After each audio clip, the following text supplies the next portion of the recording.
ಮಹೇಶ ಬಂದ ನಮ್ಮ ಹುಡ್ಗ.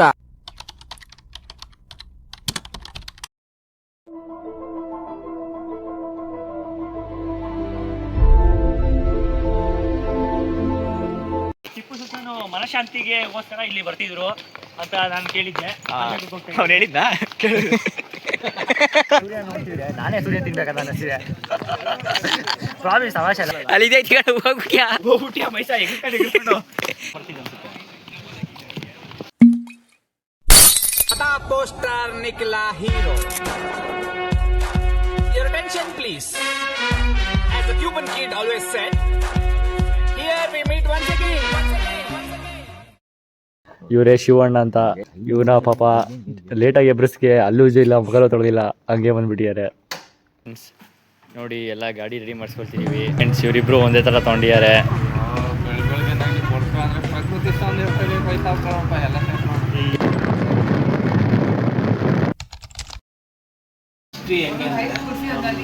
ರಾಜರ ಕಾಲದ ಪಾಳ್ಯಗಾರರ ಕಾಲದಾಗಿಂದ ದೊಡ್ಡವರು ಪೂರ್ವ ಕಾಲದಾಗ ನಿರೀಕ್ಷಿಬಿಟ್ಟು ನಂದಿ ದೇವಸ್ಥಾನ ನಂದಿ ನೋಡಿ ಅಂದ್ರೆ ಸಾರಿ ಜೀವನದಲ್ಲಿ ನಂದಿ ಬೆಟ್ಟ ನೋಡ್ಬೇಕು.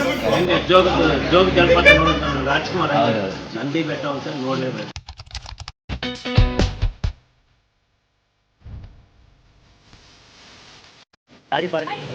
ಕೆಳಗಡೆ ಒಬ್ಬರಿಗೆ 70 ರೂಪಾಯಿ ಇಸ್ಕೊಂಡ್ರು, 30 ರೂಪಾಯಿ ಪರ್ಸನ್ನು ಪಾರ್ಕಿಂಗ್ ಚಾರ್ಜು, 1 ರೂಪಾಯಿ.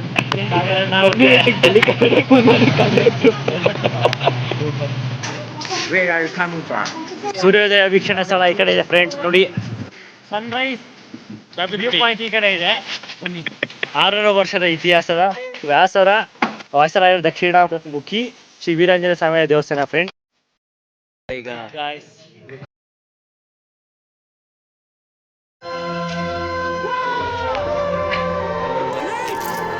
ನೋಡಿ ಫ್ರೆಂಡ್ಸ್, ಸೂರ್ಯ ಎಷ್ಟು ಚೆನ್ನಾಗಿ ಕಾಣಿಸ್ತಿದೆ ಗೊತ್ತಾ? ಇವಾಗ ಗೊತ್ತಾಯ್ತು ನನಗೆ ಯಾಕೆ ಆಂಜನೇಯ ಸೂರ್ಯನೇ ತಿನ್ನಕ್ಕೆ ಹೋಗಿರ ಅಂತ. ಯಾಕಂದರೆ ಈ ಸೂರ್ಯ ನೋಡ್ತಿದ್ರೆ ನಾನೇ ಸೂರ್ಯ ತಿನ್ಬೇಕಂತ ಅನ್ನಿಸ್ತಿದೆ. ಪ್ರಾಮಿಸ್ ತಮಾಷೆ ಅಲ್ಲ, ನಿಜವಾಗ್ಲೂ.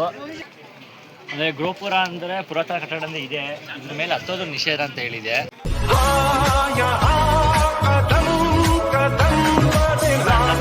ತಪ್ಪು ಹೇಳಕ್ಕೆ ನಮ್ಮ ಇಂಡಿಯನ್ಸ್ ಇದೆ ಭಯ ಪಡ್ತಾರೆ. ಅಲ್ಲಿ ಬರ್ತಿದ್ರು ಅಲ್ಲಿ ನಿಂತ್ಕೊಂಡಿದ್ದಾರೆ, ಅದು ಹೇಳಕ್ಕೆ ಬಿಡೋದಿಲ್ಲ. ಸಮಾಜ ಹಿಂಗೆ.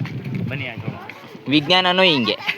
ಟಿಪ್ಪು ಸುಲ್ತಾನ್ ಮನಶಾಂತಿಗೆಗೋಸ್ಕರ ಇಲ್ಲಿ ಬರ್ತಿದ್ರು ಅಂತ ನಾನು ಕೇಳಿದ್ದೆ. ಅವ್ನು ಹೇಳಿದ್ದ ಇದು ಯಾವುದೋ ದೇವಸ್ಥಾನ ಅಂತ ಇದೆ, ಯಾವ ದೇವಸ್ಥಾನ ಅಂತ ನೋಡೋಣ ಬನ್ನಿ. ಯಾವಂತ ಇಲ್ಲಿ ನೇಮ್ ಏನು ಮೆನ್ಷನ್ ಮಾಡಿಲ್ಲ.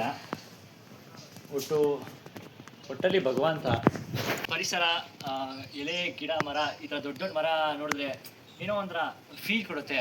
ನೋಡಿ, ಚೋಳ ರಾಜರ ಕಾಲದಲ್ಲಿ ಗಿರಿಧಾಮದ ಪೂರ್ವ ಭಾಗದಲ್ಲಿ ಸುಮಾರು 10 ಅಡಿ ಉದ್ದ ಹಾಗೂ 6 ಅಡಿ ಎತ್ತರದ ಸುಂದರವಾದ ನಂದಿ ವಿಗ್ರಹವು ನಿರ್ಮಾಣವಾಗಿದೆ. ಈ ನಂದಿಯ ಮುಂದೆ ನೆಲ್ಲಿಕಾಯಿ ಮರ ಇರುವ ಕಾರಣ ಇದನ್ನು ನೆಲ್ಲಿಕಾಯಿ ಬಸವಣ್ಣ ಎಂದು ಕರೆಯಲಾಗುತ್ತದೆ. ನಾವು ನೆಕ್ಸ್ಟ್ 5 ಇಯರ್ಸು ಏನು ಪ್ಲಾನ್ ಇಟ್ಕೋಬೇಕಂತ ಇವಾಗ ನಾವು ಅದು ಹೇಳ್ತಿದ್ದೀವಿ.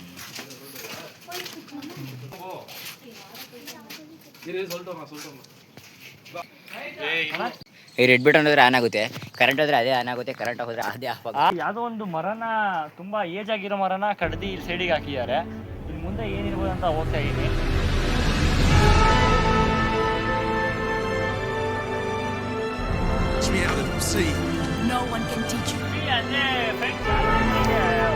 ಅಂದ್ರೆ ಅವತಾರಲ್ಲಿ ನಡ್ಕೊಂಡು ಹೋಗ್ತಾರಲ್ಲ ಬೆಟ್ಟ ಮರಗಳ ಮಧ್ಯೆ ಮೇಲೆ, ಆ ಥರ ಬಂದಿದೆ. ಬಟ್ ಅದೆಲ್ಲ ಇದು ಎಷ್ಟೇ ಇಲ್ಲ, ಕಡ್ದಾಗಿರೋದಷ್ಟೇ. ಸೊ ಇಲ್ಲೆಲ್ಲ ಬರಕ್ಕೆ ಹೋಗ್ಬೇಡಿ, ಅದಕ್ಕೋಸ್ಕರ ಈ ವಿಡಿಯೋ ಮಾಡಿರೋದಷ್ಟೇ. ನೋಡಿ, ಟಿಪ್ಪು ಬೇಸಿಗೆ ಅರಮನೆ ಅಲ್ಲೊಂದು ವಿಕ್ಟೋರಿಯಾ ಆಸ್ಪತ್ರೆ ಹತ್ರ ಒಂದಿದೆ, ಇಲ್ಲೊಂದು ನಂದಿ ಬೆಟ್ಟದ ಹತ್ರ ಒಂದಿದೆ. ಬನ್ನಿ ಇಲ್ಲಿ ಹೇಗಿದೆ ಅಂತ ನೋಡ್ಕೊಂಬರೋಣ. ಕಟ್ಟಡವನ್ನು ಜನಪ್ರಿಯವಾಗಿ ಟಿಪ್ಪು ಸುಲ್ತಾನರ ಬೇಸಿಗೆಯ ವಸತಿ ಗೃಹ ಎಂದು ಕರೆಯಲಾಗುತ್ತದೆ. ಇದು 12 × 7 ಮೀಟರ್ ಅಳತೆಯ ಆಯತಾಕಾರದ ಆಕಾರವನ್ನು ಹೊಂದಿದೆ. ಕಟ್ಟಡ ರಚನೆಯನ್ನು ಹಲವಾರು ವಿಭಾಗಗಳಾಗಿ ವಿಂಗಡಿಸಲಾಗಿದೆ. ಕನ್ನಡ ಮೀಡಿಯಮಾ? ಹೌದು ಸರ್. ಟಿಪ್ಪು ಬೇಸಿಗೆಯ ಅರಮನೆ. ಇಲ್ಲಿ ಈ ಸ್ಥಳದಲ್ಲಿ ಯಾವುದೇ ಒಂದು ಆಕ್ರಮಣ ಆದ್ರೂ ಎಲ್ಲ ಇಲ್ಲೇ ಸಭೆ ಸೇರ್ತಿದ್ರಂತೆ. ಬನ್ನಿ.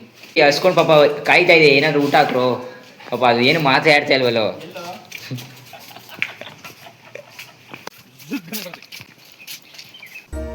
ನೋಡಿ, ಇದೇ ಶ್ರೀ ಗವಿ ವೀರಭದ್ರೇಶ್ವರ ಸ್ವಾಮಿ ದೇವಸ್ಥಾನ.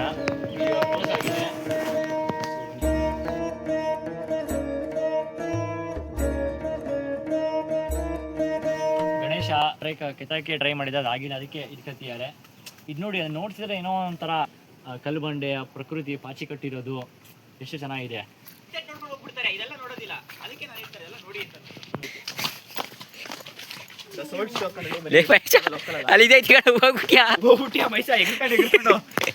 ಪುಷ್ಕರಣಿ ಇದು ನೋಡಿ, ಮೀನ್ ಚಿತ್ರ ಎಲ್ಲ ಬಿಡಿಸಿದ್ದಾರೆ, ತುಂಬಾ ಚೆನ್ನಾಗಿ ಬಿಡಿಸಿದ್ದಾರೆ. ಪುಷ್ಕರಣಿ ಅಂದ್ರೆ ಏನು ಮಚ್ಚ? ಪುಷ್ಕರಣಿ ಅಂದ್ರೆ ನೋಡೋದಕ್ಕೂ ಕೇಳೋದಕ್ಕೂ ಸಮಯ ಇಲ್ಲ, ನೆಕ್ಸ್ಟ್ ಒಂದು ತೋರ್ಸೋಣ ಬನ್ನಿ. ನೋಡಿ ಫ್ರೆಂಡ್ಸ್, ಆಕ್ಚುಲಿ ಫೇಮಸ್ ಅಂದ್ರೆ ಬೆಟ್ಟದ ಮೇಲೆ ಮೇಲ್ ಫುಲ್ ಹತ್ತಿ ಕೆಳಗಡೆ ಈ ಥರ ಒಂದು ಕಲ್ಯಾಣಿ ನದಿ ಇದೆ. ಅಂದರೆ ಇದೆಲ್ಲ ದ್ರಾವಿಡರ ಸ್ಟೈಲೇ. ಸೊ ಅಲ್ಲಿ ಒಳಗಡೆ ಹೋಗಕ್ಕೆ ಯಾರು ಬಿಡ್ತಾ ಇಲ್ಲ. ಮೀನಿದೆ ನೋಡಿ, ಮೀನು ಓಡಾಡ್ತಿದೆ. ಬಟ್ ಅಲ್ಲಿ ಪಾಟ್ಗಳೆಲ್ಲ ಇಟ್ಟಿದ್ದಾರೆ ಅನ್ಸುತ್ತೆ, ಏನೋ ಒಂದು ನರ್ಸರಿಂಗ್ ಮಾಡ್ತಿರ್ಬೇಕು ಅನ್ಸುತ್ತೆ.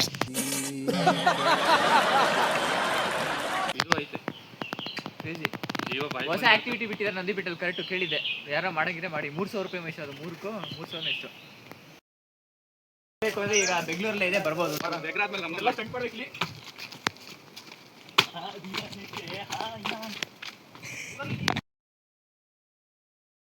ಇಲ್ಲಿವರೆಗೂ ಎಲ್ಲ ಕವರ್ ಆಗಿದೆ. We have some more places to see. ಇನ್ನು ನೆಕ್ಸ್ಟ್ ಪ್ಲೇಸಸ್ ನೋಡ್ತೀವಲ್ಲ, ಅದ್ರ ವಿಡಿಯೋ ಇನ್ನು ನೆಕ್ಸ್ಟ್ ವಿಡಿಯೋದಲ್ಲಿ ಸಿಗುತ್ತೆ. ಪಾರ್ಟ್ 2 ಅದು. Wait for part 2. ಯಾವ ಮರದ ಕೆಳಗೆ ಕೂತ್ಕೊಂಡು ಬರೆದು ಕಟ್ ಮಾಡಿದ್ರು. Please like, share, subscription.